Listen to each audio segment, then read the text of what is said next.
Ég þarf að segja þér dálítið uppruna þinn sem hefur verið haldið leyndu fyrir þér í þau 30 ár sem þú hefur lifað, sonur sæll. Hvað er það, mamma? Ég get ekki sagt þér það nema í söng.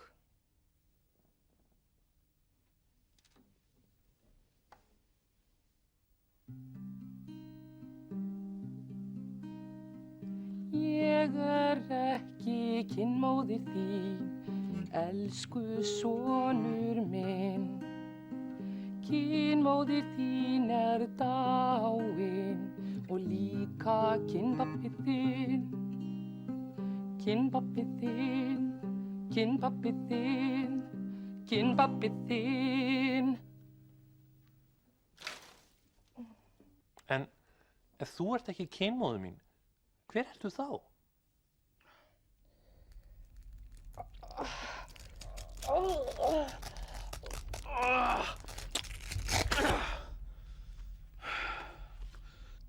Kitty á verkstæðinu?